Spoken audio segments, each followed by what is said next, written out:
The sterile white walls of the FBI safe house contrast sharply with Sarah Chen's trembling hands as she adjusts the recording device. 2 years ago, she was trapped in a Silicon Valley mansion, the unwilling subject of her husband's grotesque experiment in human modification. Dr. Marcus Holloway, renowned AI pioneer and beloved philanthropist, had been secretly using experimental neural implants and psychological conditioning to transform his wife into what he called his porcelain masterpiece. Sarah's voice cracks as she describes waking up each morning unsure which memories were real, which personality traits were hers, and which scars on her body came from his improvements. She had been a forensic psychologist before the marriage, trained to read minds and detect deception, skills that ultimately saved her life when she realized the truth. The case that followed exposed a network of wealthy men trading techniques for perfecting their wives, but Sarah's testimony was just the beginning. Her husband's final message before his arrest haunts her. Still, you'll never know which version of yourself is real. What did he mean, and how many other women are still trapped in their porcelain prisons? Before we jump back in, tell us where you're tuning in from, and if this story touches you, make sure you're subscribed because tomorrow I've saved something extra special for you. Agent Rebecca Martinez clicks off the podcast and studies Sarah through the reinforced glass. The woman sitting across from her bears little resemblance to the polished Silicon Valley wife who had graced magazine covers 3 years ago. Gone are the platinum blonde locks Marcus had preferred, replaced by Sarah's natural black hair growing out in uneven patches where surgical scars are still healing. The designer dresses have been traded for an oversized FBI windbreaker that swallows her diminished frame. "You don't have to do this today," Martinez says, settling into the metal chair. The recording equipment between them hums softly, red lights indicating they're live. The media attention from the podcast has been intense. Sarah's laugh comes out harsh and bitter. Intense is one word for it. Death threats are another. She touches the base of her skull where a small bandage covers the latest surgical site. They removed the final implant yesterday. 12 in total. Marcus was thorough. Martinez has read the medical reports, seen the scans showing the intricate web of neural interfaces that had been embedded throughout Sarah's brain. Memory manipulation devices, emotion regulators, behavioral modification chips that could alter everything from her food preferences to her sexual responses. The technology was years ahead of anything commercially available, prototypes that Marcus had been developing, under the guise of treating PTSD and depression. "Tell me about the beginning," Martinez prompts. "When did you first suspect something was wrong?" Sarah closes her eyes, and for a moment she looks like she might be that other woman again, the one Marcus had crafted with surgical precision and psychological conditioning. When she speaks, her voice carries a strange cadence, as if she's translating from another language. "I used to love spicy food, Thai, Mexican, anything that would make me sweat. But 6 months into the marriage, I couldn't tolerate anything stronger than milk. I thought it was stress from the wedding, from adjusting to Marcus's lifestyle, the parties, the publicity, the constant scrutiny." She opens her eyes and fixes Martinez with a stare that's unsettlingly sharp. "I was trained to notice behavioral changes in others. I should have recognized them in myself. The conditioning was sophisticated," Martinez offers. "Even a professional might have missed it." That's what I told myself. But the truth is, part of me knew. There were mornings I'd wake up and feel like I was wearing someone else's skin. I'd reach for coffee and my hand would stop midway, redirecting to the herbal tea Marcus preferred I drink. I'd start to call my sister in Boston, then find myself dialing his assistant instead. Small things at first. And the memory issues? Sarah's fingers drift to her temple, tracing patterns only she can see. Gaps. Entire conversations I couldn't recall. Marcus would reference things we'd discussed, plans we'd made, agreements I'd supposedly given, and I'd have no memory of them. He was always so patient, so understanding. He'd show me emails I'd supposedly sent, recordings of conversations I'd supposedly had. He convinced me I was having early-onset dementia. Martinez leans forward. "But you fought back. What changed?" The transformation in Sarah's expression is immediate and chilling. The uncertainty vanishes, replaced by something predatory. I found his lab, the real one, not the sanitized version he showed investors. I saw the other women. Other women? Test subjects. That's what he called them in his files. Women from his previous relationships, from his clinical trials. Some were vegetables by the time I found them. Others were... Sarah pauses, searching for words. Perfect, absolutely perfect. They moved like dancers, spoke like poets, smiled like angels, and their eyes were completely empty. The room falls silent except for the hum of recording equipment and the distant sound of traffic beyond bulletproof windows. That's when you knew, Martinez states. Sarah nods slowly. That's when I realized I was next. The first time Marcus showed me the memory loom prototype, I thought it was beautiful. A sleek silver headband no thicker than a wedding ring, embedded with microscopic neural interfaces that could map every synapse, every electrical whisper between brain cells. He demonstrated it on himself first, downloading a childhood memory of his grandmother's apple pie recipe that he'd forgotten decades ago. When he tasted the virtual pie through the neural feedback, tears streamed down his face. "Imagine never losing anything precious again," he whispered, pulling me close. "Imagine sharing our most beautiful moments so completely that the boundary between you and me disappears."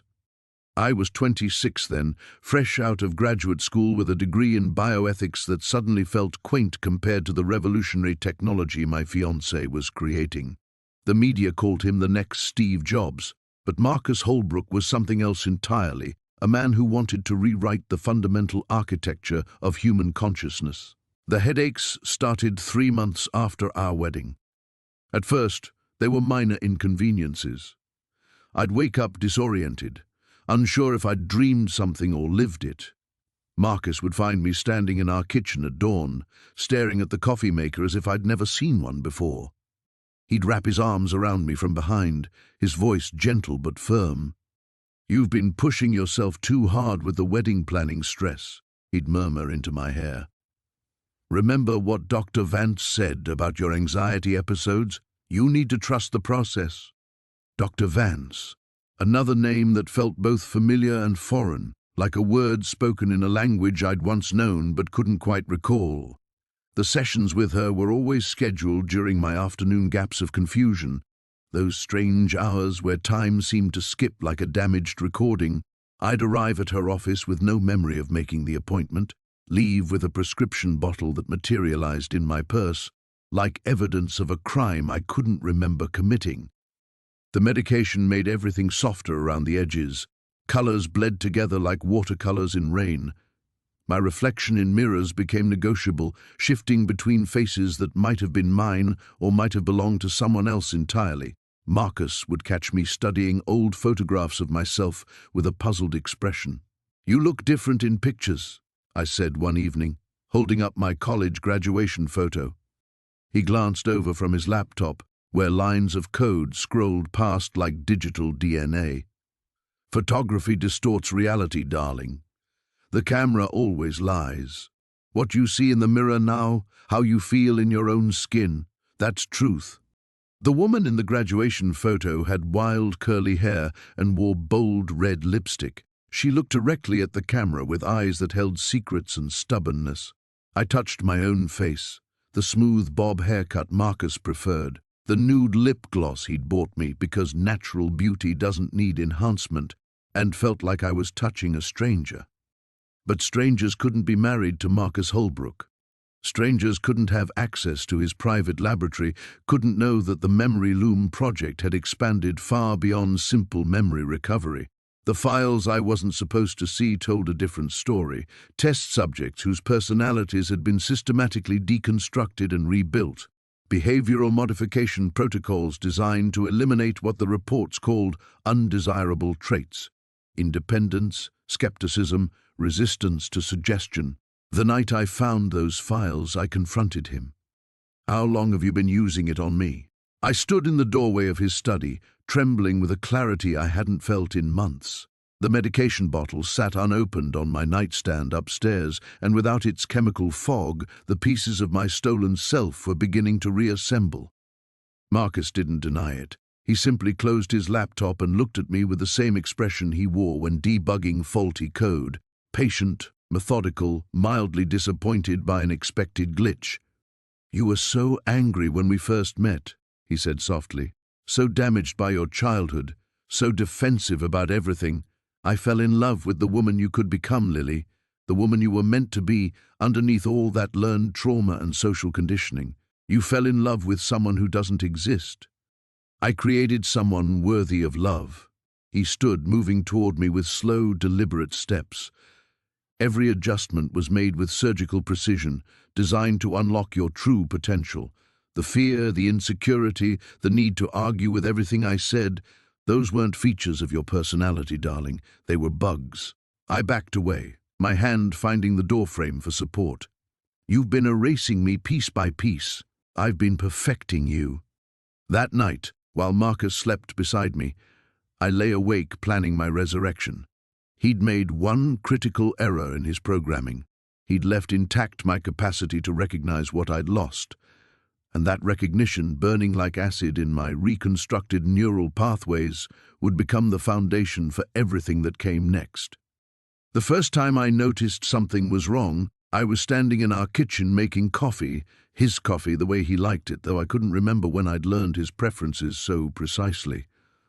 The morning light streamed through floor-to-ceiling windows that overlooked Silicon Valley, casting everything in that particular golden glow that made our house look like a magazine spread. Everything was perfect, as always. I reached for the sugar bowl, a delicate porcelain thing that Marcus had brought back from one of his business trips, and my reflection caught in its glossy surface.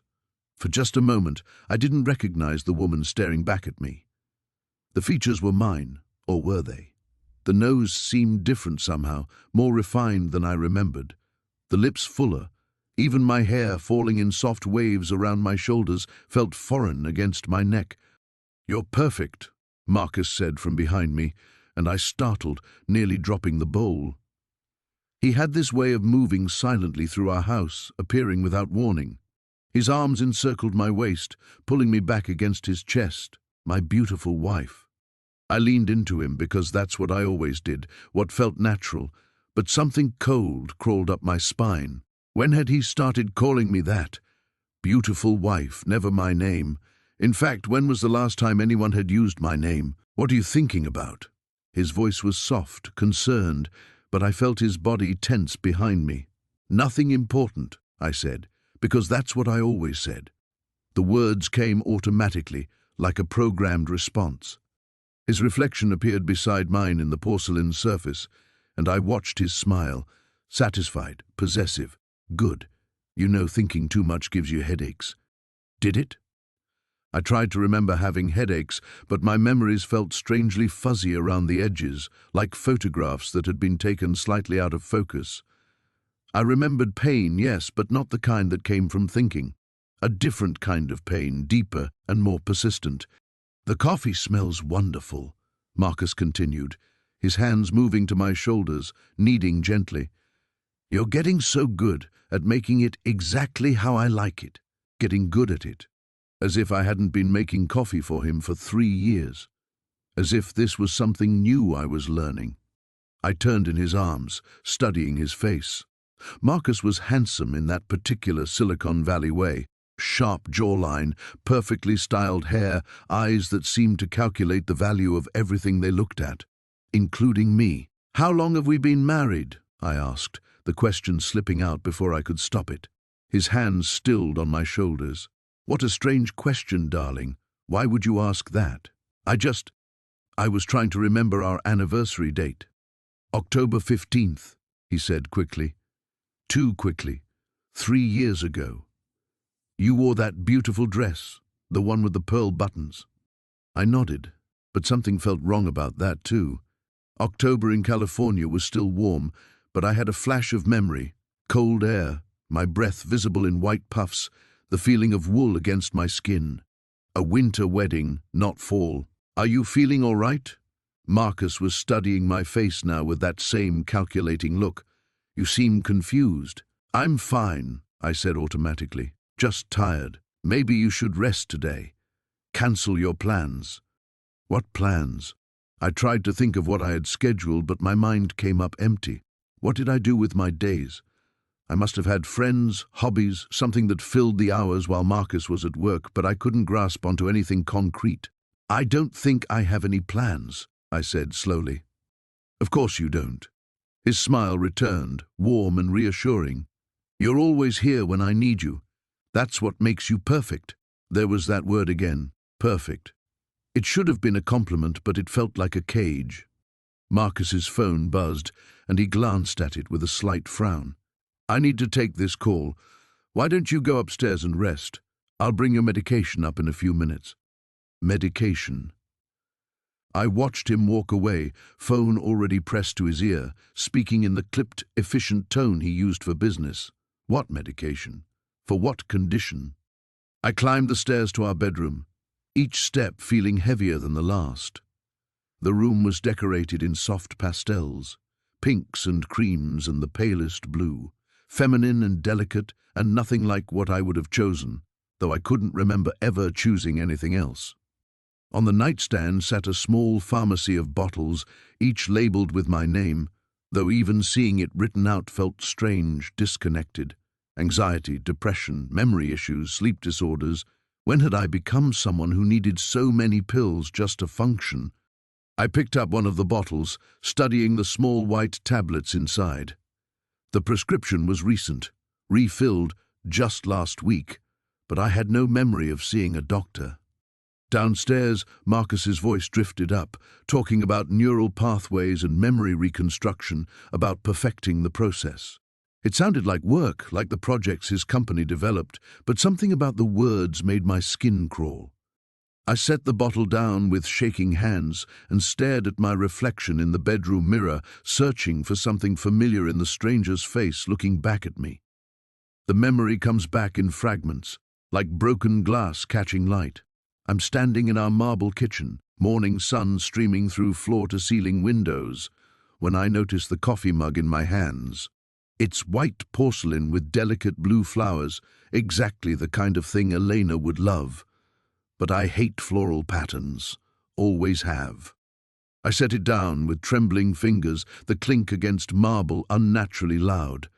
When did I buy this? When did I start drinking from it every morning like it was second nature? Good morning, beautiful. Adrian's voice slides across my skin like silk, but underneath I hear something else, satisfaction. He's watching me from the doorway, impeccably dressed even at 7 a.m., his dark eyes tracking my every movement. I was thinking, he continues, moving closer with that predatory grace of his, we should redecorate the study. Something softer. You mentioned you didn't like all those dark books. Had I? The words feel foreign in my mouth, but there's an echo of them, like hearing your own voice played back on a recording. Wrong, but undeniably mine. Did I say that? The question slips out before I can stop it. Adrian pauses, and for just a moment, his mask slips. I catch a flash of something cold and calculating before his expression smooths back into loving concern. Of course, darling. Last week, you said books made you nervous. Books have never made me nervous. I have a master's degree in literature. Had. Have? The certainty wavers like heat shimmer on asphalt. I think I need some air, I manage. Of course, but not alone. His hand settles on my shoulder, fingers pressing just hard enough to remind me of their strength. You know how you get when you're overwhelmed. Remember what Dr. Holloway said about your episodes. Dr. Holloway. Another name that fits like an ill-fitting shoe. I remember sitting in his pristine office, Adrian's hand in mine as the doctor explained my condition.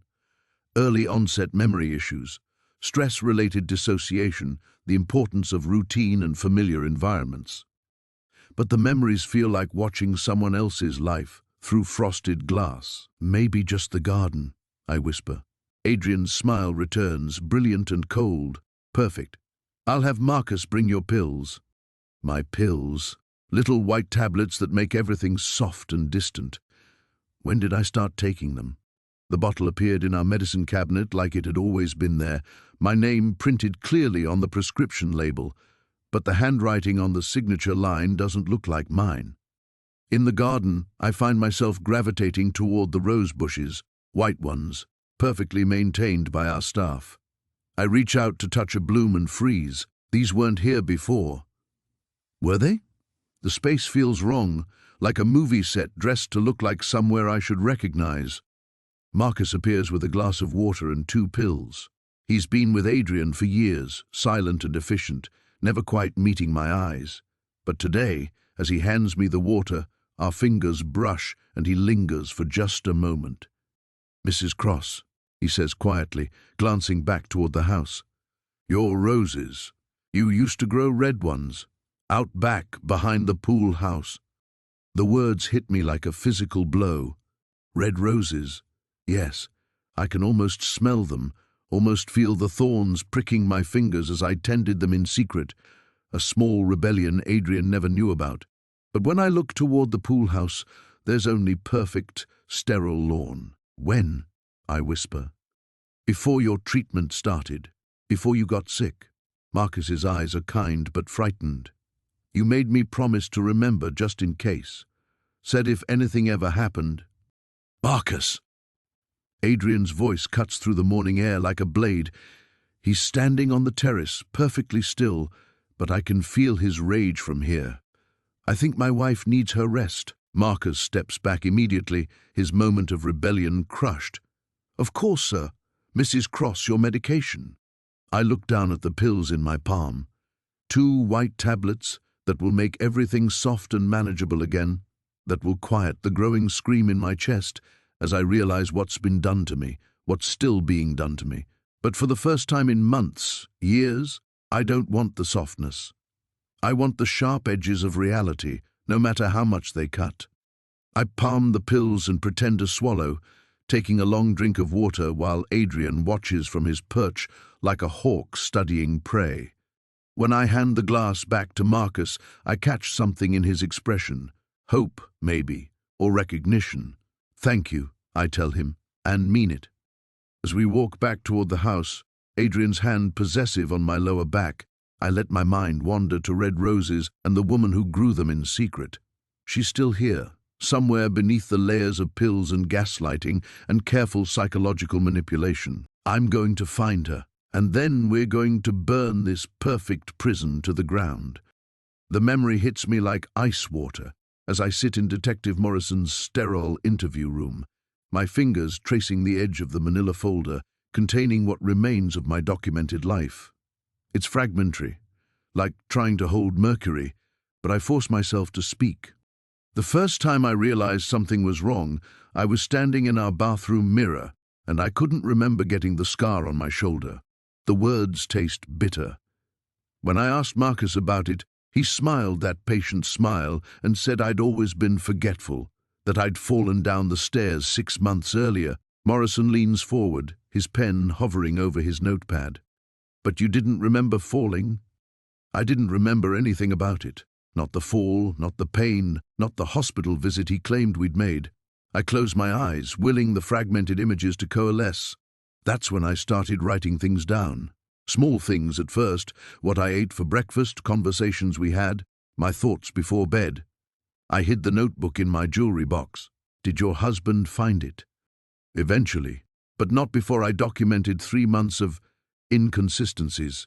The clinical word doesn't capture the horror of discovering your own mind has been turned against you. Days I couldn't account for, conversations he insisted we'd had that felt like someone else's memories, physical changes I didn't remember making." I pull up my sleeve, revealing the faint outline of what was once a tattoo. I had a small rose tattooed here when I was 22, my first act of rebellion against my parents. When I asked Marcus about it, he said I'd had it removed years ago because I thought it was unprofessional. Morrison studies the pale skin. "But you didn't remember the removal?" "Nothing. And laser removal takes multiple sessions, months of healing. How do you forget pain like that?" My voice cracks. Unless you're not conscious for it. The detective's jaw tightens. What did you do with these discoveries? I became a detective in my own life. I started taking pictures of everything, my reflection each morning, the contents of my closet, even my handwriting samples. I uploaded them to a cloud account Marcus didn't know about. I remember the paranoia that consumed those weeks, the feeling of being hunted in my own home. The differences were subtle but undeniable. My hair grew faster than it should have, because he was having it professionally dyed and cut while I was unconscious, then using some kind of growth treatment to make it seem natural. My clothing sizes changed, my jewelry collection evolved, even my handwriting was becoming more refined. Morrison sets down his pen. How was he keeping you unconscious? The wine. The admission feels like swallowing glass. Marcus had this ritual. Every evening we'd share a bottle of wine from his private collection. Expensive vintages, he said, were investments. He was so particular about it, always insisting on pouring both glasses himself. I remember the taste now, that slight metallic aftertaste I'd learned to ignore.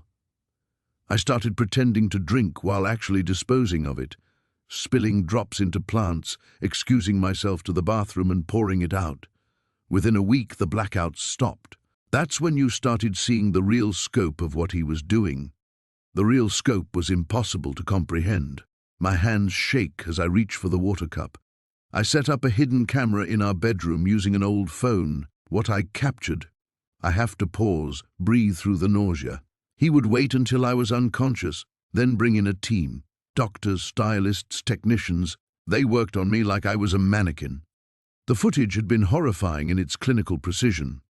Marcus, directing the team with the detached focus of a film director, adjusting my eyebrow shape, having temporary dental appliances fitted to change my smile, even having my vocal cords massaged to alter my speaking voice. He was literally sculpting me into someone else while I slept. And the worst part? The psychological conditioning sessions. A woman who looked like a therapist would sit beside my unconscious body and speak in soft, hypnotic tones, implanting suggestions about my preferences, my personality traits, my memories. Morrison looked sick. How long did this go on? Based on my research, 3 years, maybe longer. I found medical records hidden in his home office, surgical procedures I never consented to, psychological evaluations documenting my progress toward his ideal specifications. That's when you started planning your escape? I shake my head. That's when I started planning my revenge. Escape would have meant letting him do this to the next woman. Marcus had files on 12 other candidates, women who fit his physical baseline, women whose lives could be easily isolated and controlled. The detective's face hardens. You decided to stop him. I decided to give him a taste of his own medicine. The memory surfaced like a shard of glass cutting through fog. I was standing in Marcus's home office, my reflection caught in the black screen of his monitor. But it wasn't my reflection anymore. The woman staring back had hollow cheekbones where mine had been full, platinum hair where mine had been auburn, and eyes that seemed to belong to someone else entirely. Beautiful, Marcus had whispered from behind me, his hands settling on my shoulders like weights. Absolutely perfect. But I remembered something else now, something the treatments hadn't been able to fully erase. The night I'd pretended to take my medication. The night I'd started to see the cracks in his carefully constructed reality. Dr. Reyes leaned forward in her chair, her pen poised but forgotten. Tell me about that night, Elena. What did you discover? The words came slowly, painfully, like pulling splinters from an old wound. I found the room, the one he thought I'd never see. It had been 3 months after my 3rd surgery, the one that had given me these cheekbones, this nose that didn't match any family photos I could no longer find.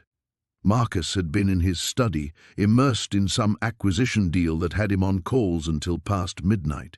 I'd told him I was going to bed early, complained of a headache that would explain my absence. But instead of sleeping, I'd waited, listened. When the house finally fell silent except for the distant murmur of his voice through the office door, I'd slipped from our bed and begun to explore. The house I'd lived in for 4 years suddenly felt foreign in the darkness. Hallways seemed longer, doorways appeared where I didn't remember them being. I started to question my own memory. Had there always been a door at the end of the East Wing corridor? The one that seemed newer than the others, its brass handle unmarked by the patina that aged the rest? My bare feet made no sound on the marble floor as I approached it. The handle turned easily, too easily, as if it had been oiled recently. Beyond was a staircase I'd never seen before, leading down into darkness that seemed to swallow my phone's flashlight beam. "You went down," Dr. Reyes said quietly. I nodded, my throat tight. I went down. The basement room had been a shrine to obsession. Walls lined with monitors, each one cycling through feeds from cameras I hadn't known existed. Every room of our house under surveillance, every moment of my life documented and catalogued. But it was the far wall that had stopped my breath entirely. Photographs, hundreds of them, arranged in a timeline that told a story I couldn't fully comprehend. Pictures of me from our early dating days, then images tracking gradual changes, my hair growing lighter in increments, my face subtly shifting with each procedure, and between my photos, others, women who looked almost like me but not quite, different variations on the same theme. Below the photographs, file folders with names I didn't recognize. Sarah Chen, Maria Santos, Victoria Holt, each folder thick with documents, medical records, psychiatric evaluations, death certificates. Death certificates. The other women. I whispered to Dr. Reyes, the words scraping against my throat like broken glass. There were others before me. The dates on the certificates told their own horrific story. Sarah found drowned in her bathtub after suffering what doctors termed a complete psychological break. Maria died from complications during surgery that, according to her medical records, was completely unnecessary. Victoria, suicide, found with a note claiming she no longer knew who she was. But it was the last folder that had made my legs give out, sending me to my knees on that cold basement floor. A thick manila envelope labeled simply Elena, Phase 3. Inside, detailed plans for what Marcus called my final evolution. More surgeries, more treatments, more systematic erasure of everything I had been. And at the bottom of the folder, already prepared and dated for 6 months in the future, a death certificate with my name on it. He was planning to kill me, I said, the words coming out as barely more than a breath. Once he was finished with his project, Dr. Reyes set down her pen, her professional composure cracking slightly. "What did you do?" I remembered the rage that had filled me then, hot and pure and clarifying. For the first time in months, maybe years, I had felt completely, utterly myself, not the porcelain doll Marcus was crafting, but the woman I had been before he began his systematic destruction of my identity. I'd photographed everything with trembling fingers, every document, every image, every piece of evidence of what he'd done to me and to the women who came before. Then I'd returned to our bedroom and lain awake until dawn, my mind finally clear, planning my escape from the beautiful prison he'd built around me. I fought back, I told Dr. Reyes, meeting her eyes for the first time in our sessions, but first, I had to remember who I was fighting for. The first time I tried to leave, Marcus was in Tokyo on business. I had 3 days, 72 precious hours before his return. I'd been planning for weeks, hiding small amounts of cash from grocery trips, memorizing bus schedules, identifying the blind spots in his surveillance system. I made it 6 blocks. The black sedan appeared seemingly from nowhere, gliding alongside me as I hurried down Elm Street with my pathetic duffel bag. The window rolled down to reveal a man in an expensive suit, his smile as cold as winter concrete. "Mrs. Chen," he said, as if we were old friends meeting for coffee. "Mr. Chen is concerned about you. He's cutting his trip short." My blood turned to ice. I kept walking, faster now, but the car matched my pace effortlessly. Other pedestrians moved around us like we were part of some elaborate street performance, oblivious to the terror clawing at my chest. "He wants you to know there's no need for this episode. He understands you've been under stress. Dr. Reeves has adjusted your medication accordingly." I hadn't been taking the medication for 3 weeks. The white pills that made everything fuzzy around the edges, that turned my thoughts to cotton and my memories to smoke. Without them, the world had sharp corners again. It hurt, but it was real. "I'm not going back," I whispered, though my voice lacked conviction even to my own ears. The man chuckled, a sound like breaking glass. "Mrs. Chen, I think you misunderstand. This isn't a request." The sedan pulled ahead and stopped. 2 more men emerged, moving with practiced efficiency. No one on the street seemed to notice, or maybe they simply chose not to see. In Marcus's world, money bought silence as easily as it bought compliance. They escorted me to the car with gentle but unyielding hands, professional kidnappers masquerading as concerned citizens helping a confused woman. I could have screamed, could have fought, but some deep broken part of me had already surrendered. The part that had been worn down by months of conditioning, of being told I was sick, fragile, in need of protection from my own faulty mind. The ride home passed in a blur of familiar streets that now felt like prison bars. The house loomed ahead, its perfect facade hiding the sophisticated torture chamber within. As we pulled into the circular drive, I saw Marcus's Tesla already parked there. He'd flown back from halfway around the world just to personally handle my recapture. He was waiting in the foyer when they brought me in, his face a mask of concerned husband, perfectly calibrated for any watching eyes. But I could see the fury burning beneath, the rage of a collector whose prized possession had tried to walk away. "Sweetheart," he said, opening his arms as if expecting me to run into them. "What were you thinking? Dr. Reeves says these episodes are becoming more frequent." Episodes. As if my desperate bid for freedom was a seizure, a malfunction to be corrected rather than addressed. "I want a divorce," I said, the words falling like stones into still water. Marcus's expression didn't change, but something shifted in his eyes. A calculation, cold and precise. "You're not well, Elena. You don't know what you want." "I know I don't want this. I don't want you." He moved closer, and I caught that familiar scent of his cologne, sandalwood and possession. "Do you remember when we met? How broken you were, how lost?" His voice was gentle, hypnotic. "I saved you, gave you everything, made you perfect." The words hit like physical blows, because part of me, the damaged part, still believed them. Still remembered the girl I'd been, uncertain, struggling, far from the polished woman staring back from the mirrors throughout his house. "I never asked to be perfect," I whispered. "No," he agreed, reaching out to touch my face. I flinched, but there was nowhere to retreat.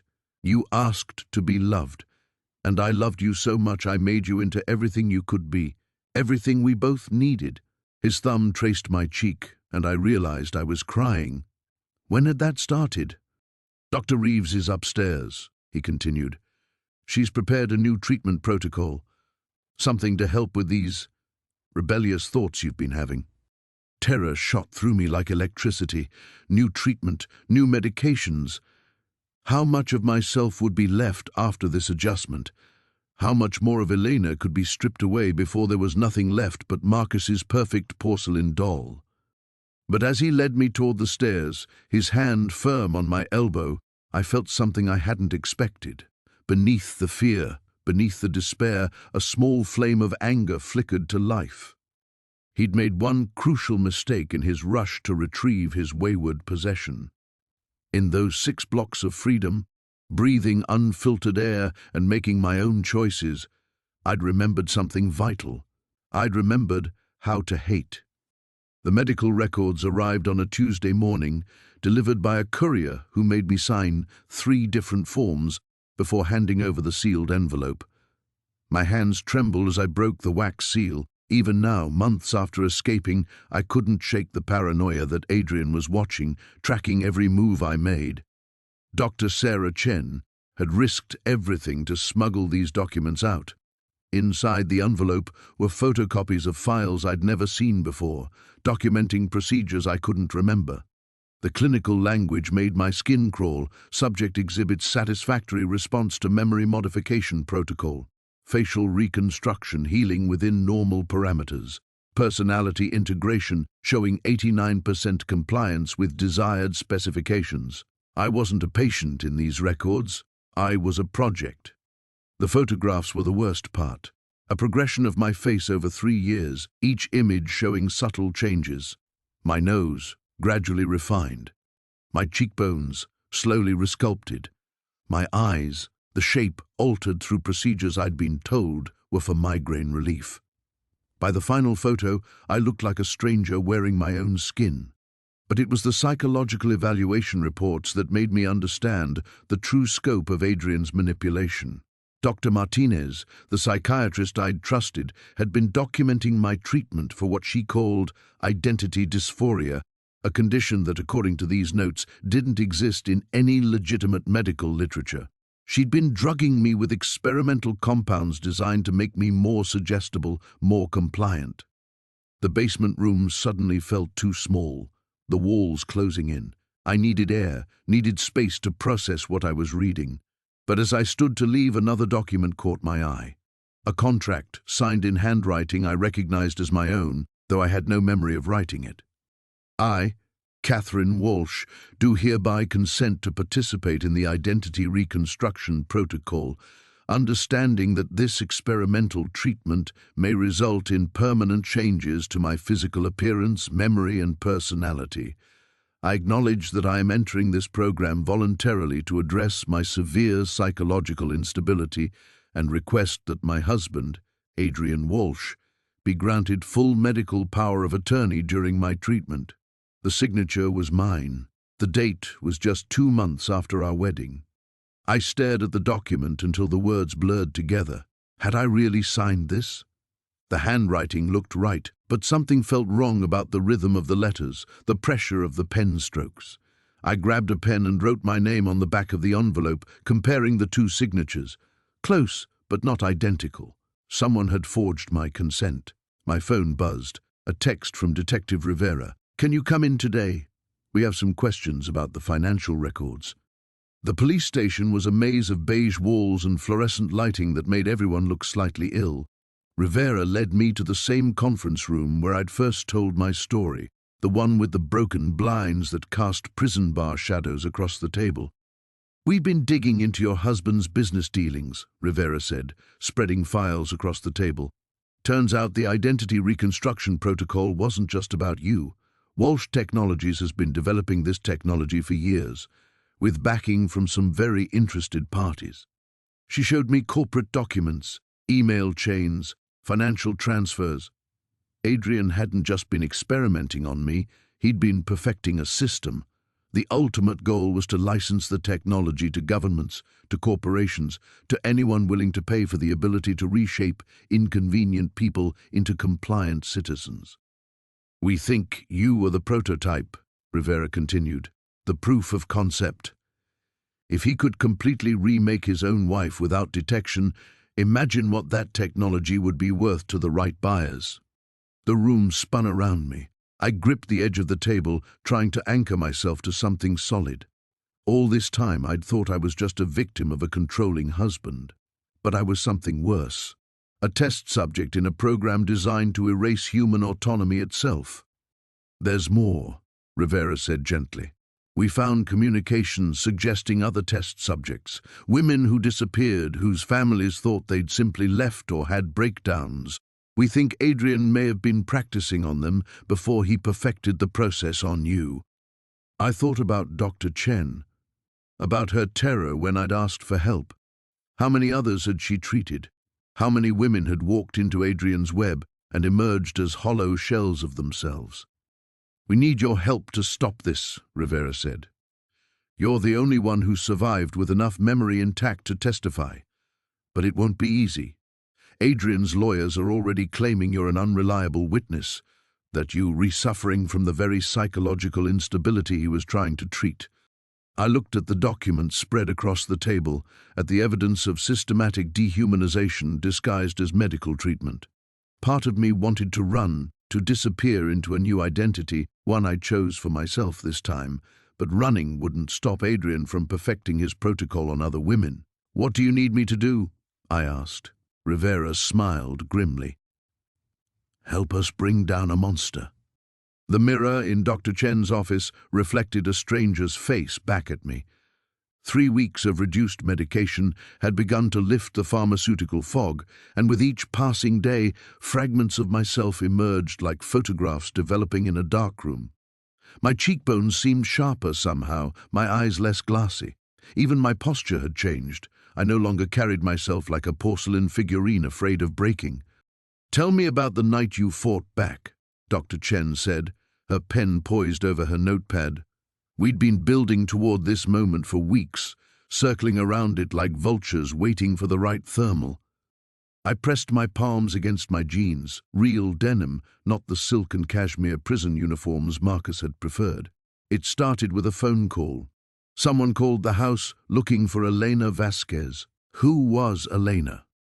Me, my real name, before he changed everything. The words felt rusty in my mouth, like speaking a language I'd almost forgotten. I'd been Isabella Cross for so long that hearing my birth name was like being struck by lightning. The caller hung up when I couldn't respond, but something inside me cracked open. Dr. Chen nodded encouragingly. "What did you do?" "I went to Marcus's study. He was in Singapore on business, wouldn't be back for 3 days. I'd never been alone in that house for more than a few hours. I could still feel the weight of that silence, how it had pressed against my eardrums like deep water. His computer was password protected, but I knew him.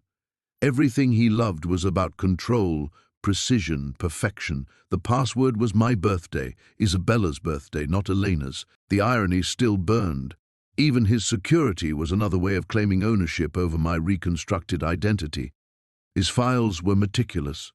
Surgical records dating back 4 years, psychological evaluation reports from doctors I'd never met, describing a patient I didn't recognize. Someone.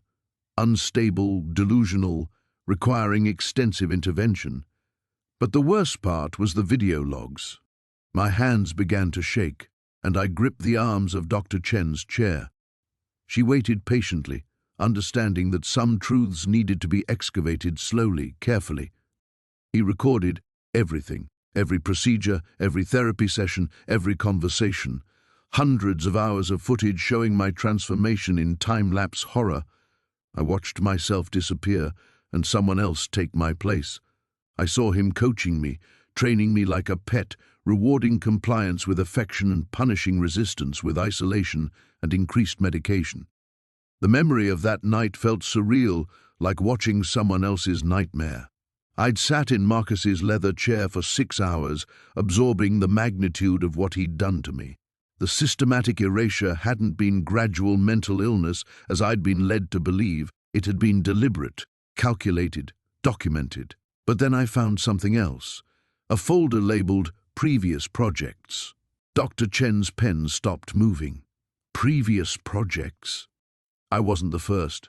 There had been 3 other women before me, each one transformed according to Marcus's evolving specifications. Sarah, who'd become Sophia, Jennifer, who'd become Juliet, and before them, Maria, who'd become Michelle. All different physical types, different personalities, but the same basic template: isolated, dependent, grateful. The worst part hadn't been discovering the other women. It had been finding the termination files, the cold clinical notes about why each project had ultimately failed and required disposal. Sarah had retained too much independence. Jennifer had developed unexpected allergic reactions to the neurological treatments. Maria had simply broken under the psychological pressure, requiring permanent institutionalization.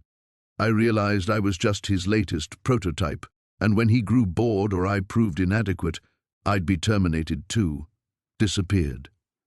Another tragic case of mental illness requiring specialized care in a private facility where no one would ever find me. "So you decided to fight back."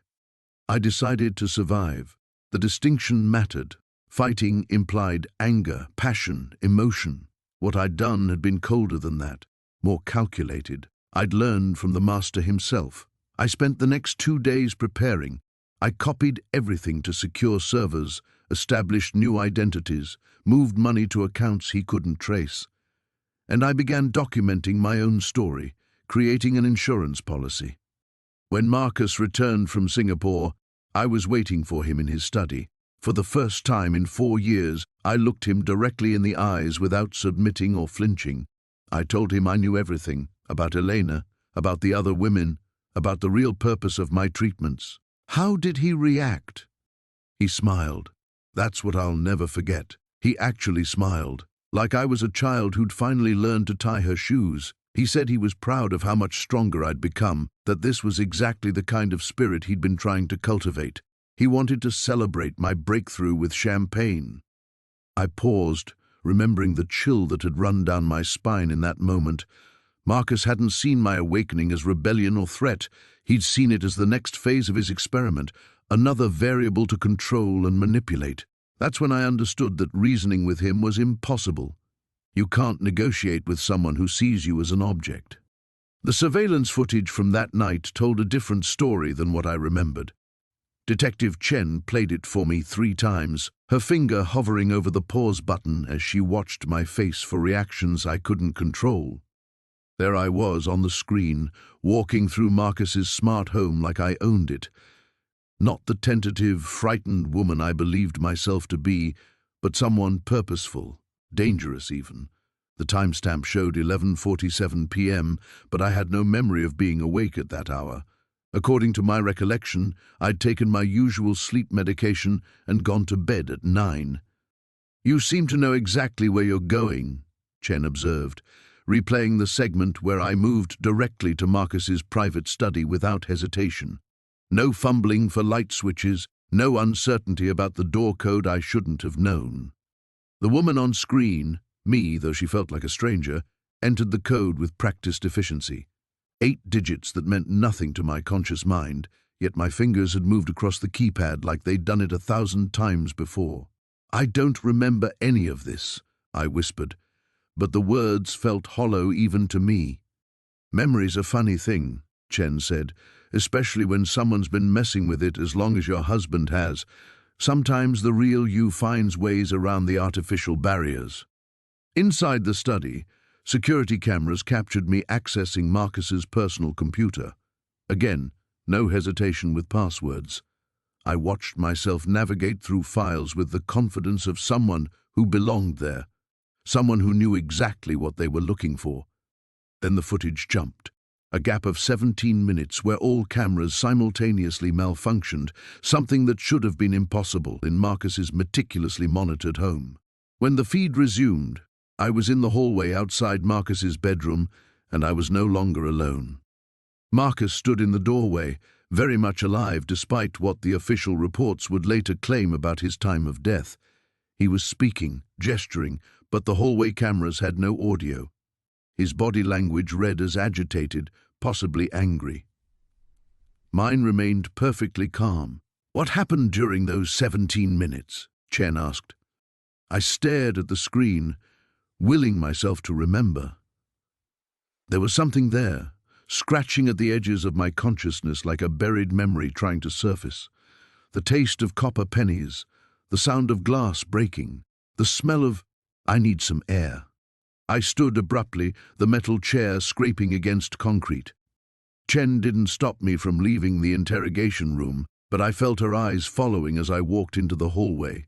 The precinct buzzed with typical activity, phones ringing, keyboards clacking, conversations overlapping, but it all sounded muffled, distant. In the bathroom, I splashed cold water on my face and stared at my reflection.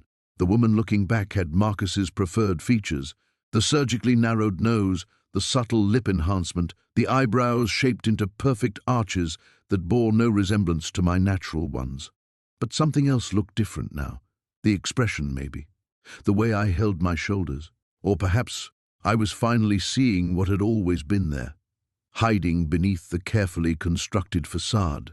I returned to find Chen reviewing another file. She looked up when I entered but didn't comment on my extended absence. "Tell me about the cleaning supplies," she said instead. "What cleaning supplies?" Industrial-grade drain cleaner. Purchased with your credit card 3 weeks before your husband's death, along with plastic sheeting, rubber gloves, and a bone saw. The room tilted slightly. That's impossible. Chen slid the receipts across the table. There was my signature, my card number. The dates lined up perfectly with a gap in my memory I'd attributed to one of Marcus's adjustment periods, times when he'd increase my medications while supposedly fine-tuning my neural implants. We found traces of the drain cleaner in your kitchen pipes, Chen continued, along with human tissue that DNA confirmed belonged to Marcus. I studied the receipts, searching for some sign of forgery, but everything appeared authentic. Even the handwriting looked like mine, though I couldn't recall forming those letters. You're suggesting I planned this, I said slowly, that I wasn't just a victim. I'm suggesting that somewhere inside that modified brain of yours, the real you never stopped fighting, and when the opportunity came, she took it. The scratching sensation in my mind intensified, like fingernails clawing at a locked door. Behind it, I sensed something vast and dark waiting to be acknowledged, not just memories of that night, but weeks or months of careful preparation. A shadow self that Marcus's technology couldn't quite reach, couldn't fully control. What if I can't remember because I don't want to? I asked. Chen leaned back in her chair. Then we'll have to decide whether the woman sitting here now is responsible for what the woman in those memories did. The fluorescent lights hummed overhead as I contemplated a possibility that terrified me more than any of Marcus's manipulations, that I hadn't just survived his attempts to erase me. I had methodically, deliberately destroyed him in return. The basement laboratory stretched beneath Marcus's estate like a hidden cathedral of technology, its sterile white walls lined with monitors displaying data I couldn't comprehend. But now, standing in the doorway with Sarah's hands steady on my back, I understood this wasn't just where my husband conducted his experiments. This was where he had systematically murdered the woman I used to be. The neural interface system, Marcus said, his voice carrying that familiar tone of pride he reserved for his greatest innovations. 3 years of development, Elena, all for you. The chair dominated the center of the room, sleek and predatory with its nest of fiber optic cables and monitoring equipment. How many times had I sat there willingly, trusting him when he said the sessions would help with my anxiety, my depression, my inability to be the wife he needed? You called it therapy, I whispered, memories flooding back with crystalline clarity now that the suppression protocols had failed. You told me I was sick. You were suffering, Marcus replied, moving toward a control panel with the confident stride of a man in his element. Remember how unhappy you were? Always questioning, always fighting, the panic attacks, the medication that never seemed to work. I offered you peace. Sarah's grip tightened on my arm. We need to go, now. But I couldn't move. The memories were coming too fast, too vivid. Sitting in that chair while Marcus adjusted the neural crown, feeling the strange tingling sensation as the electromagnetic fields synchronized with my brainwaves. The gradual erosion of my resistance as sessions became more frequent, more intense. The day I stopped asking questions about the gaps in my memory. The first breakthrough came when I realized memory wasn't fixed. Marcus continued, seemingly oblivious to Sarah's presence as he powered up the system. The room filled with a low humming that made my teeth ache. Traumatic experiences could be isolated and overwritten. Personality traits could be dampened or enhanced. With enough precision, I could edit out everything that made you unhappy. Everything that made me human, I said, understanding flooding through me, the questioning, the independence, the parts of myself that inconvenienced you. He turned then, and I saw something in his eyes I'd never noticed before, the cold fascination of a researcher studying a particularly interesting specimen. I made you perfect, Elena. No more crying yourself to sleep, no more panic attacks when I had to travel for business, no more of those exhausting arguments about wanting children or a career. I gave you contentment. The control panel displayed my brain scans, dozens of them spanning 3 years. I could see the progression like a time-lapse photograph of erosion, areas of activity dimming, neural pathways rerouting, entire sections going dark. The physical modifications were simpler, Marcus said, following my gaze. Cosmetic surgery while you recovered from the neural sessions, hair color, eye color, facial structure. Dr. Reeves was very accommodating, though he had some ethical concerns initially, which you overcame with money, with vision. You should see yourself in the early photos, Elena. So plain, so ordinary. Now you're a work of art. Sarah moved closer to me, her voice urgent. We have the evidence we need. The brain scans, the surgical records, it's all here. We can destroy this place and leave. But Marcus was still talking, lost in his own brilliance. The breakthrough was realizing that identity itself is just data. Memories, preferences, emotional responses, all electrochemical patterns that can be mapped, modified, and rewritten. I didn't just change you, Elena. I optimized you. Something cold and sharp crystallized in my chest. You murdered me. I saved you, he corrected. The woman you were before was drowning in her own neuroses. I pulled you out of that darkness and gave you light. I stepped toward the chair, studying the neural interface crown that had been my prison for 3 years. Show me. Sarah grabbed my arm. Elena, what are you doing? Show me what I was like before, I repeated, looking directly at Marcus. If you're so proud of your work, prove it. Let me see who I used to be. Marcus hesitated, his confidence wavering for the first time. The process isn't designed to work in reverse. Accessing suppressed memories could cause significant psychological trauma. I'm already traumatized, I said, settling into the chair. I've been living as a ghost for 3 years. I want to remember who I was before you killed her. Elena, don't. Sarah's voice was tight with panic. We don't know what this will do to you. But I was already reaching for the neural crown. My fingers trembled as they closed around the cold metal, and I saw Marcus's expression shift from pride to uncertainty to something approaching fear. You don't understand, he said, backing toward the control panel. The original memories were fragmented for a reason.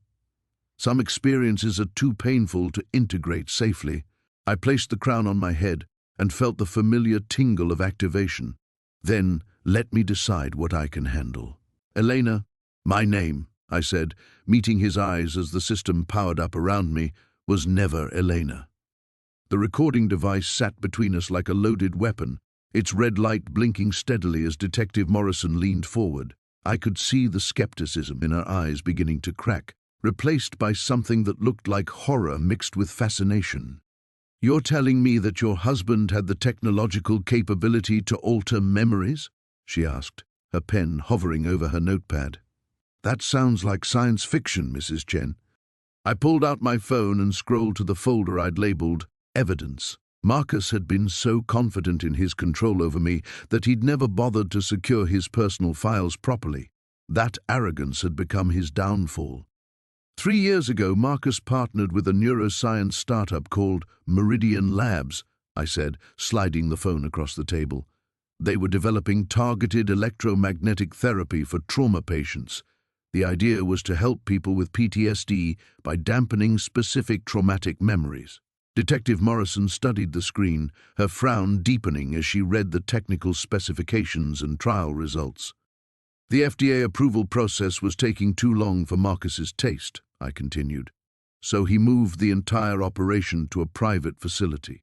No oversight, no ethical review board, just pure experimentation. The detective looked up from the phone. And you were his test subject. I was his masterpiece. The words tasted bitter. He started small. A memory of a fight we'd had, gone. My recollection of a friend who'd expressed concern about our relationship, erased. Each session was disguised as spa treatments or meditation therapy. I thought I was getting better, becoming happier. I pulled up another file, this one containing brain scans with my name on them. Dozens of them, spanning 18 months. Red markers highlighted specific regions where the electromagnetic pulses had been targeted. The hippocampus controls memory formation, I explained, pointing to the images. Marcus learned to edit my past like a film director cutting scenes. But the brain doesn't like emptiness. When you remove memories, it tries to fill the gaps. Marcus was ready for that too. Detective Morrison was taking notes furiously now, her initial skepticism replaced by focused attention. How did he fill the gaps? Hypnosis combined with virtual reality immersion. While my brain was still malleable from the electromagnetic treatment, he'd guide me through recovered memories of experiences that never happened. Romantic dinners where I'd supposedly fallen deeper in love with him. Conversations where I'd agreed to give up my career. Moments where I'd expressed desire to change my appearance to please him. I showed her the next folder. Hundreds of VR session recordings, complete with biometric data showing my brain activity during the false memory implantation. The technology wasn't perfect, I said. Sometimes fragments of real memories would resurface.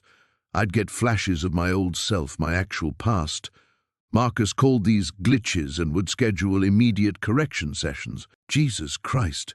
Detective Morrison sat back in her chair. How long did this go on? 18 months of active memory modification. But the psychological conditioning started years before that. I pulled up calendar entries from Marcus's personal files. He documented everything, dates, procedures, my responses. He was writing a case study. The detective leaned forward again, studying the calendar. What changed? How did you break free? This was the part I'd been dreading, the part that would transform me from victim to something else entirely. Marcus got greedy, I said quietly. He wanted to erase the memory of my sister's death. It was the last piece of my original personality that he couldn't control. The grief made me unpredictable. I pulled up the final file, a video recording from Marcus's home office, date stamped 3 weeks ago. In it, I could see myself strapped to a chair, electrodes attached to my temples, while Marcus calibrated the electromagnetic device. But grief isn't just memory, I continued. It's wired into every part of who you are. When he tried to erase it, something went wrong. Instead of removing the memory, the electromagnetic pulse seemed to clear away everything else. All his modifications, his carefully implanted false memories, his conditioning, it all just disappeared.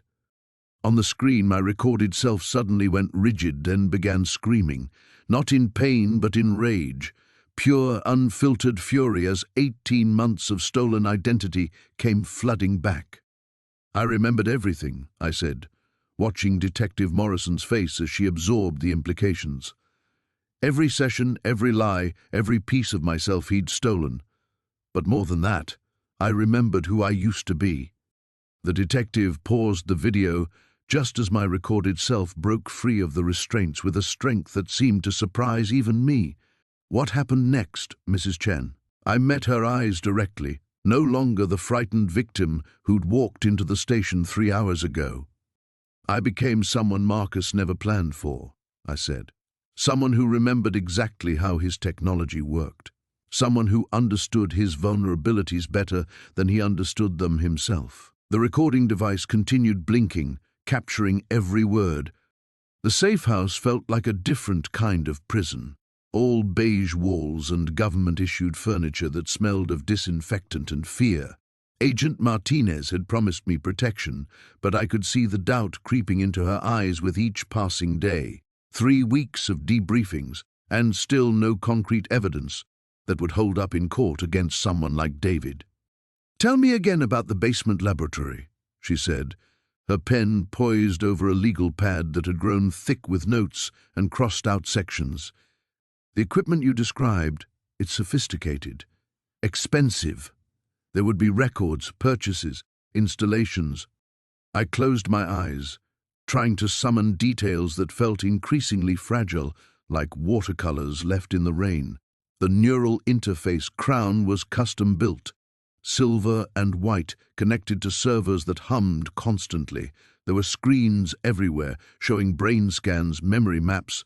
My voice sounded hollow even to myself. But David was careful. He would have used shell companies, offshore accounts. He's been planning this for years.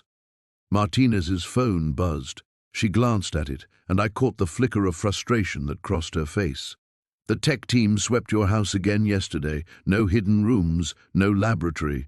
The basement is finished as a home gym and wine cellar, exactly as the building permits indicate. The words hit me like ice water. That's impossible. I was there. I felt the chair, the crown. I have scars from where the electrodes... I pulled back my hair, searching for marks I knew had been there. My fingers found only smooth skin. Mrs. Chen, I believe something happened to you. The medical evidence supports trauma, psychological manipulation, but without physical proof. He's erasing it. The realization crept up my spine like a cold finger. While I've been here, he's been cleaning up, removing everything, making it look like I'm delusional. Martinez leaned forward. The surveillance footage from your neighborhood shows normal coming and going. No construction equipment, no removal of large items. If there was a laboratory, where did it go? I stared at her, feeling reality tilt sideways again. How could an entire room simply disappear? Unless mobile units. The equipment could have been designed to be portable, modular. David would have contingency plans. My phone rang then. The burner phone Martinez had given me. Unknown number. Against my better judgment, I answered. Hello, Elena? David's voice was warm honey, exactly as I remembered. You sound tired, darling. Are you sleeping well? Martinez gestured frantically for me to keep him talking while she signaled someone in the hallway. I knew they were tracing the call, but David was too smart for that. What do you want? I asked, surprised by the steadiness in my own voice. I want you to come home. This game has gone on long enough, don't you think? You've told your stories, had your moment of rebellion. But look where it's gotten you, hiding in a government safe house, sounding increasingly unhinged to the very people trying to help you. I know what you did to me, what you took from me. Do you? Because, from where I'm standing, it looks like you've constructed an elaborate fantasy to explain away your own mental illness. The doctors I've consulted are very concerned about your paranoid delusions. Martinez was writing furiously, showing me notes. Keep him talking. We're close. The memories you stole, I continued. My sister's funeral, my college graduation, I'm getting them back. Pieces at a time. David's laugh was soft, almost paternal. Elena, sweetheart, you attended your sister's funeral with me. I held your hand while you cried. We have photos. And your college graduation was in 2018, the year we met. You wore the blue dress I bought you, remember? It's all documented. I felt the ground shifting beneath me again. Had I been at Linda's funeral? The memory felt hazy now, contaminated by doubt. You're lying. Am I? Check your phone, darling. Your real phone, not that government device. I've uploaded some photos to help refresh your memory. Against Martinez's urgent head shaking, I pulled out my personal phone. The photos were there, me at Linda's graveside, David's arm around my shoulders, me in a blue graduation gown, David beaming beside me. The timestamps looked legitimate. The lighting, the backgrounds, everything appeared authentic. Advanced deep fakes, I whispered, but even I could hear the uncertainty in my voice. Technology is remarkable these days, David agreed. It's possible to create very convincing false evidence. The FBI should be careful about what they choose to believe. Speaking of which, how is Agent Martinez? Such a dedicated public servant. It would be unfortunate if her career suffered because she built a case on the fantasies of an unstable woman. The line went dead. Martinez looked up from her notes, her expression grim. He's good. Professional-grade voice masking, probably calling through multiple proxies. But Elena, those photos... They're fake, I said, but my conviction was cracking. What if I was wrong? What if the real prison was inside my own mind? The media circus had transformed our quiet suburban street into a war zone. News vans lined the curb like mechanical vultures, their satellite dishes reaching toward grey October skies. Through the blinds, I watched reporters rehearse their segments, each one crafting their version of my story. The woman who fought back, the tech mogul's fallen angel, the perfect wife's rebellion. Detective Morrison sat across from me at the kitchen table, her weathered hands wrapped around a coffee mug that had gone cold an hour ago. We'd been going through the timeline again, preparing for what she called the final push, the moment when all our carefully gathered evidence would either vindicate me or destroy what remained of my fractured life. "The prosecution's going to paint you as calculated," Morrison said, her voice gentle but direct. "They'll say you planned Marcus's death from the moment you started recovering your memories." I traced the rim of my own untouched cup, feeling the weight of her words. Maybe I did. Maybe some part of me knew that as long as he was alive, I'd never be safe, never be real. The admission hung between us like smoke. Morrison leaned forward, her grey eyes searching my face. "Sarah, I need you to understand something. Intent matters. The difference between self-defense and premeditated murder isn't just legal. It's the difference between going home and spending your life in prison." Through the kitchen window, I could see Dr. Chen's car pulling into the driveway. She'd been coming daily since Marcus's death, helping me navigate the psychological minefield of trauma, memory, and guilt. Today felt different, though. Today carried the weight of finality. "The neural implants," I said suddenly, remembering something that had been nagging at me for days. Marcus always said they were prototypes, that no one else knew about the full extent of what they could do. But what if he was lying? Morrison straightened. "What do you mean? What if there were others? What if I wasn't his first experiment?" The thought sent ice through my veins. All those tech conferences Marcus attended, all those late-night calls with investors and researchers. What if our mansion wasn't the only laboratory? What if other women had sat in rooms just like mine, having their identities slowly, methodically erased? Dr. Chen entered through the back door, having learned to avoid the media gauntlet out front. Her usually composed demeanor seemed strained, and she clutched her tablet with white-knuckled intensity.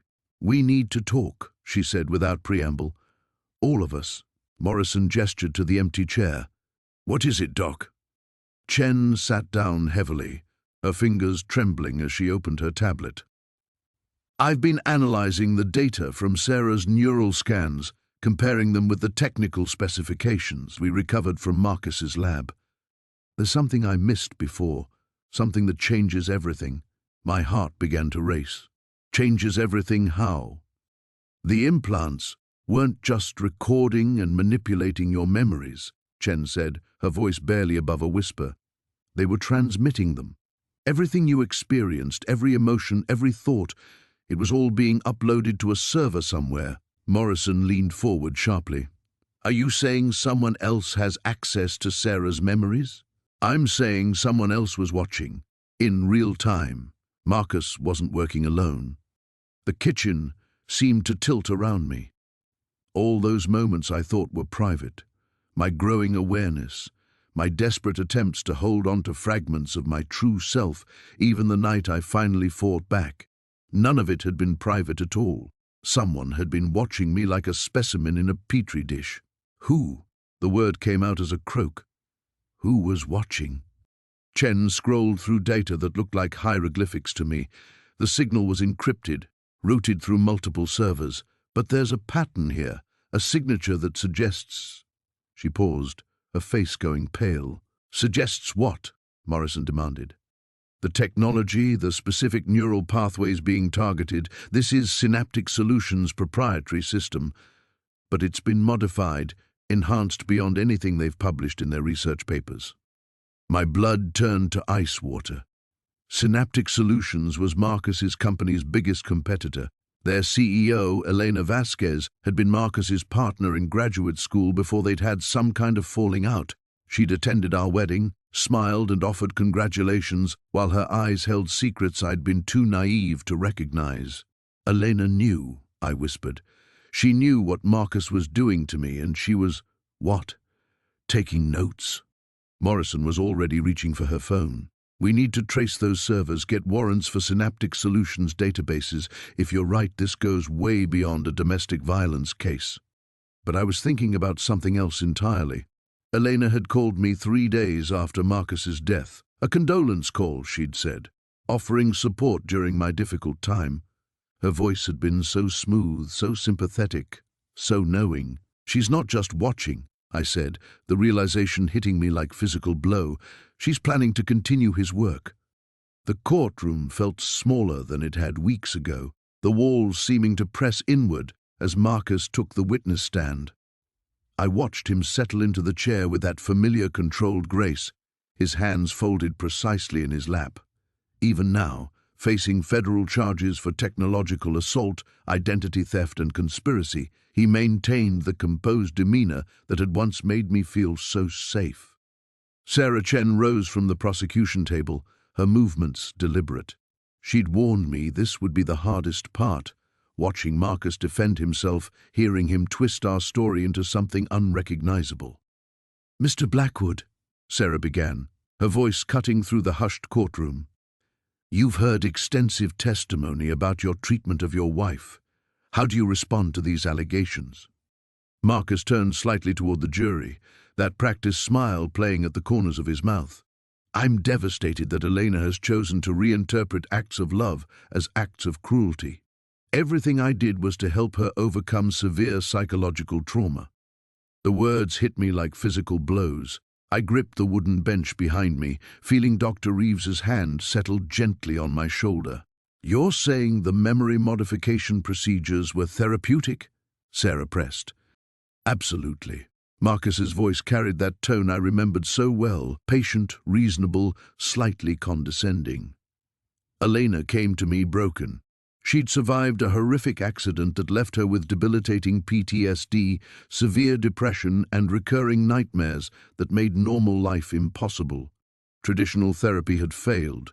The treatments I arranged were cutting-edge, experimental, yes, but they gave her peace." I wanted to scream. The accident he referenced, a minor fender bender from years before we met, had left me shaken for a few days, nothing more. But in his version, it became the justification for everything that followed. "And the physical modifications?" Sarah continued. "The surgeries performed without her knowledge?" Marcus's expression shifted to something resembling pain.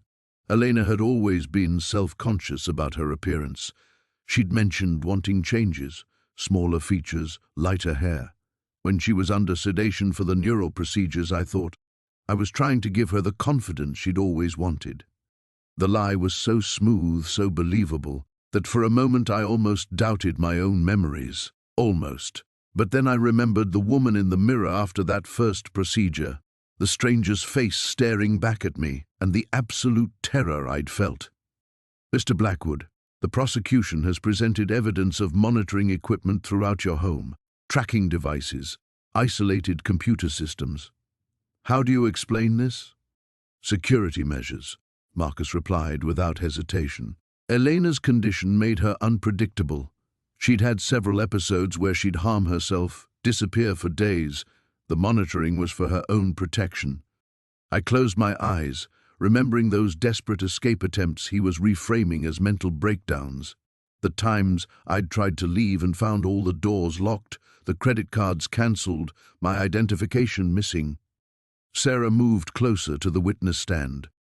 Dr. Patricia Hayes testified that the procedures performed on Mrs. Blackwood were not only experimental but dangerous.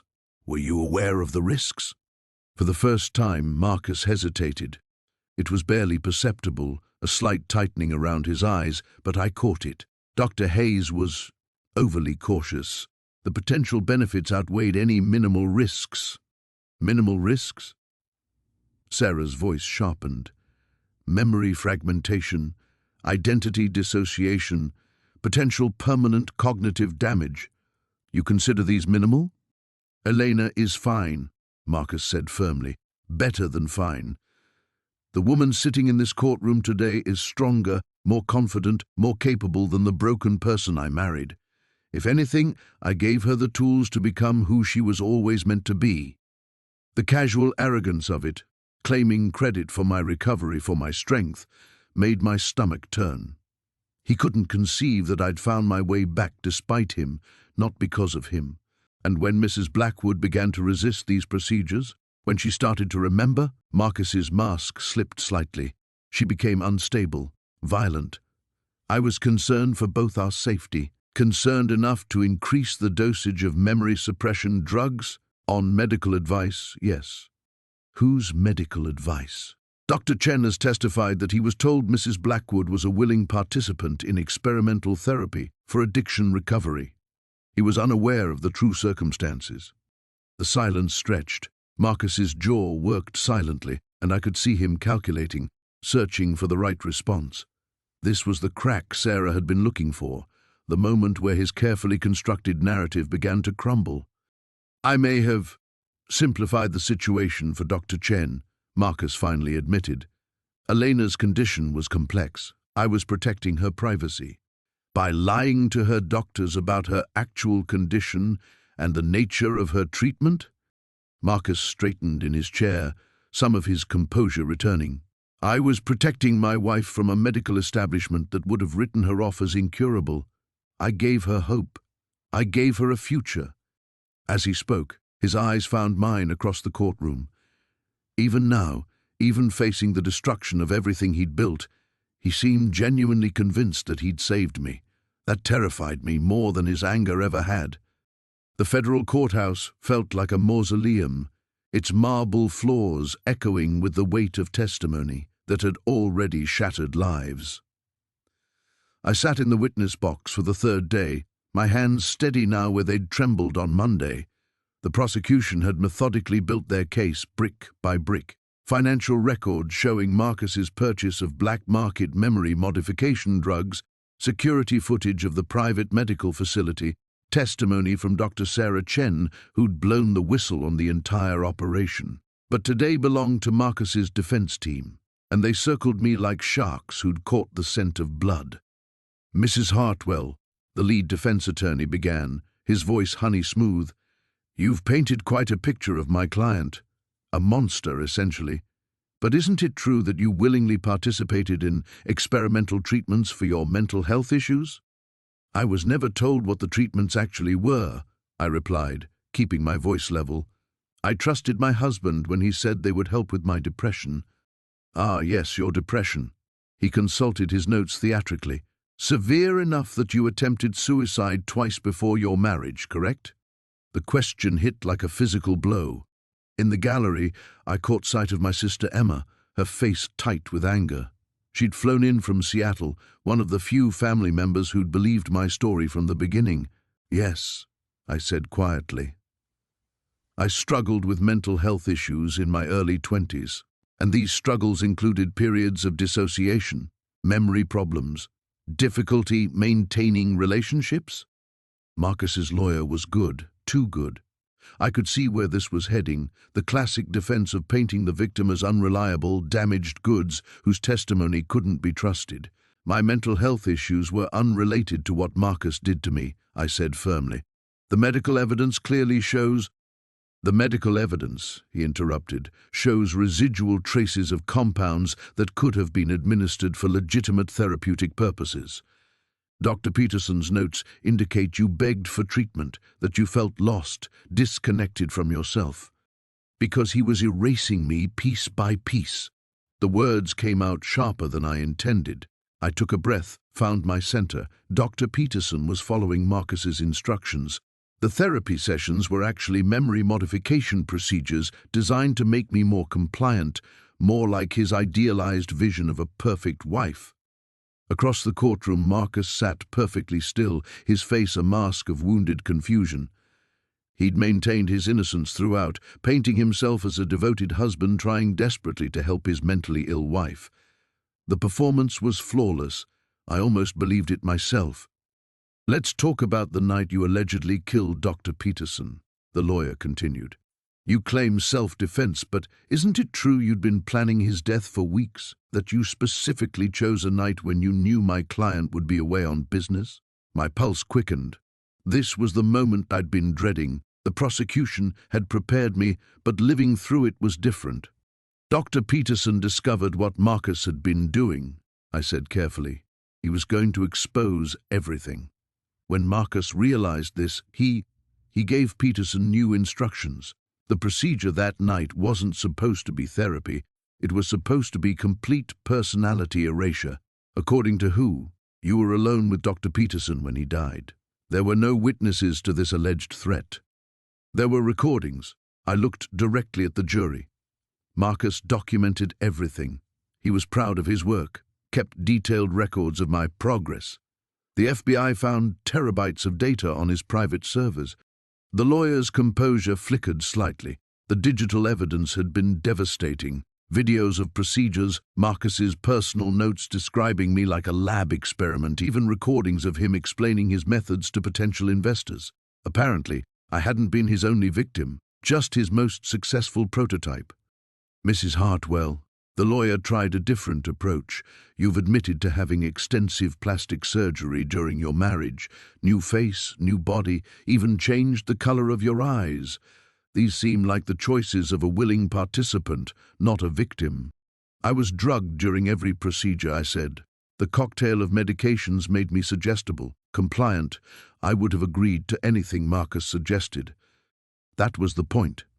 Or perhaps, he said with a slight smile, you simply enjoyed the lifestyle my client provided.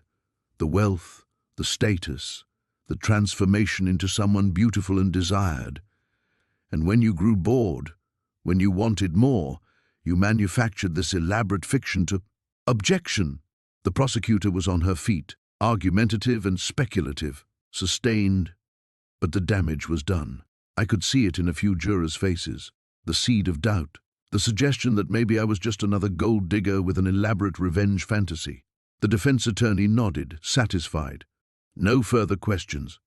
As I stepped down from the witness box, my legs felt like water. The hardest part was over, but I knew the real battle was just beginning. In 2 days, the jury would decide whether I was a survivor or a murderer. The courtroom fell silent as I stepped down from the witness stand, my testimony finally complete. 3 days of reliving every calculated manipulation, every stolen memory, every piece of myself that Marcus had methodically carved away. The jury's faces held a mixture of horror and disbelief that I recognized too well, the same expression I'd worn when I first discovered the extent of his programming. Detective Chen caught my eye from the gallery and nodded almost imperceptibly. The evidence we'd gathered was overwhelming. The memory manipulation devices hidden in our bedroom walls, the hormone cocktails disguised as vitamins, the extensive plastic surgery records bearing my forged consent. But it was the recordings that would seal Marcus's fate. Hours of footage from his private laboratory showing him fine-tuning my personality like adjusting code. Marcus sat at the defendant's table, his perfectly tailored suit and composed demeanor intact even now. He watched me with those calculating eyes, probably still analyzing, still searching for weaknesses to exploit. But the woman he'd tried to create, compliant, empty, his precious porcelain doll, no longer existed. His defense attorney, a sharp-featured woman named Catherine Walsh, rose for her closing argument. She painted Marcus as a grieving husband whose brilliant but troubled wife had suffered a psychological break. She claimed I'd invented these elaborate fantasies to explain away my own mental illness, that the evidence was fabricated by a woman desperate to escape accountability for her actions. "Ladies and gentlemen," Walsh said, her voice smooth as silk, "we're not here to judge the unconventional nature of the Castellanos' marriage. We're here because a disturbed woman, enabled by an overzealous detective, has constructed an elaborate delusion to justify attempted murder." I forced myself to remain calm as she twisted my words, reframing my escape as assault, my recovery as revenge. She showed the jury photos of Marcus's injuries from that final night, the burns from the chemical mixture I'd created, the cuts from broken glass. In her narrative, I wasn't a victim fighting back. I was an unstable woman who'd tried to murder her loving husband. But then District Attorney Patricia Reeves stood for the prosecution's closing. Where Walsh was silver-tongued manipulation, Reeves was righteous fury barely contained. The defense wants you to believe that Elena Castellanos somehow fabricated terabytes of video evidence, somehow convinced multiple medical professionals to lie under oath, somehow planted sophisticated memory manipulation equipment throughout her own home. Reeves's voice rose with each impossible somehow. They want you to believe that a woman with documented gaps in her memory, a woman who couldn't remember her own sister's name, somehow orchestrated an elaborate conspiracy. She clicked a remote, and the courtroom screens filled with a photo of me from 5 years ago, the real me, laughing at some forgotten joke, my natural brown hair catching sunlight, my face unmarked by surgical improvements. Then the image changed to show me as I'd been when I escaped, blonde, altered, hollow-eyed, a stranger wearing my name. This isn't about an unconventional marriage. This is about a man who decided his wife was imperfect and took it upon himself to rebuild her from scratch, piece by piece, memory by memory, until nothing of Elena remained but an empty shell programmed to serve his needs. The jury was transfixed as Reeves played audio from Marcus's own recordings, his clinical observations as he adjusted my hormone levels, his satisfaction when another childhood memory was successfully overwritten, his frustration when traces of my original personality surfaced despite his programming. You'll hear the defendant's voice describing his wife not as a human being, but as a project. You'll hear him discuss erasing her defective memories of her deceased parents, replacing them with fabricated stories that better served his narrative. You'll hear him plan surgical alterations to her face while she slept, drugged with compounds that ensured she'd never remember consenting. The recordings played, and I watched Marcus's composure finally crack. His jaw tightened, his fingers drummed against the table, small tells that I'd learned to read during our years together. He was calculating odds, working through contingencies, probably already planning his next move.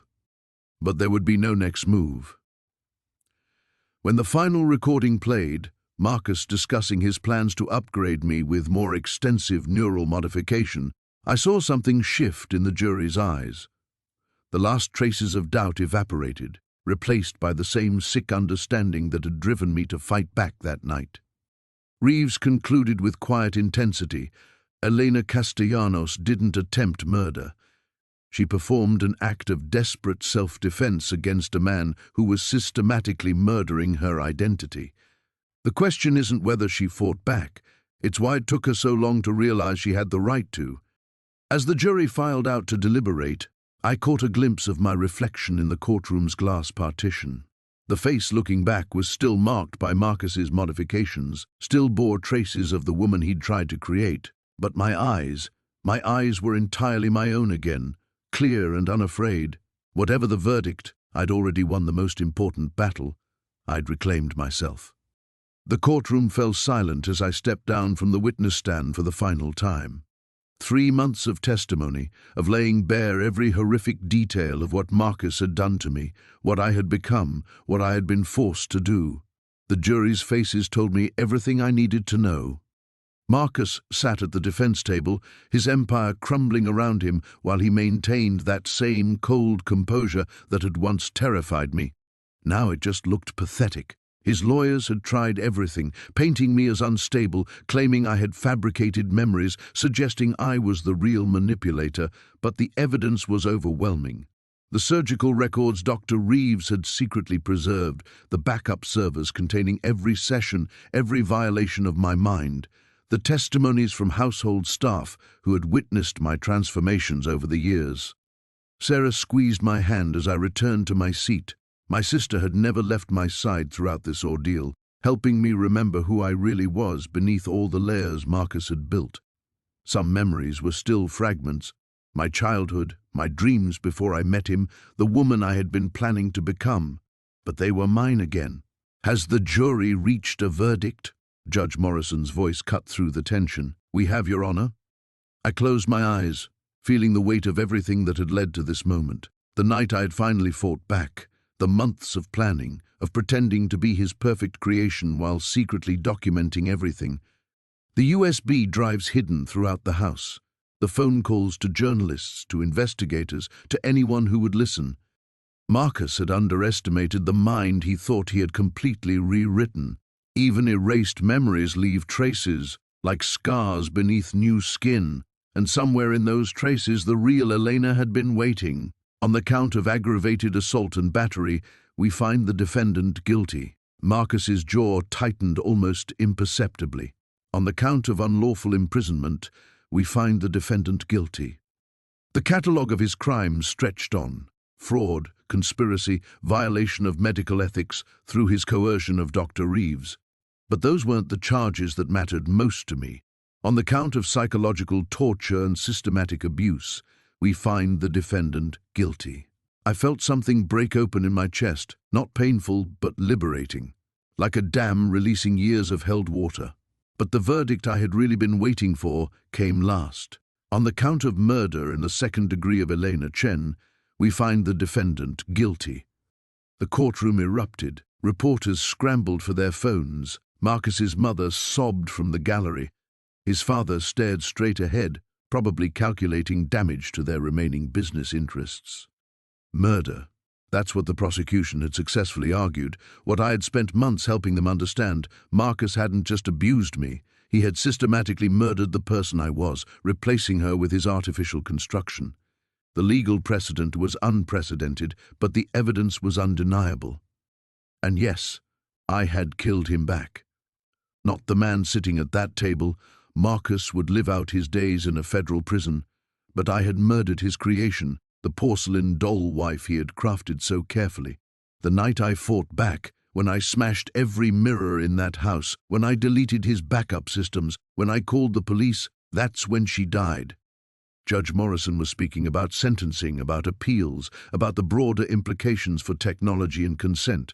But I was thinking about the woman who would walk out of this courtroom, not the Elena who had married Marcus, and certainly not the creature he had tried to make me, someone new, someone built from recovered fragments and conscious choices. The victim impact statement had been my decision to read. I had looked directly at Marcus as I spoke about rebuilding an identity from scratch, about learning to trust my own thoughts again, about the nightmares that still came when I saw my reflection change in certain lights. But I had also spoken about strength, about the parts of me he could never quite erase, about choosing who to become when someone else's version of you dies. As the officers led Marcus away in handcuffs, he turned back once. Our eyes met across the courtroom, and for just a moment, I saw something I had never seen before. Fear, not of prison or disgrace, but of me, of what he had accidentally created in trying to destroy me. The reporters were already pushing forward, wanting statements, wanting to know what came next. Sarah guided me toward the exit, but I wasn't running anymore. This story, my story, belonged to me now. Outside, the San Francisco fog was lifting, revealing the city spreading out below the courthouse steps. Somewhere in those streets, other women were trapped in their own carefully constructed prisons, their identities being systematically erased by men who believed they owned them. But now, they had a precedent, a verdict, a voice. I pulled out my phone and began typing the first post for the foundation Sarah and I were launching. Help would be available soon. The real work was just beginning.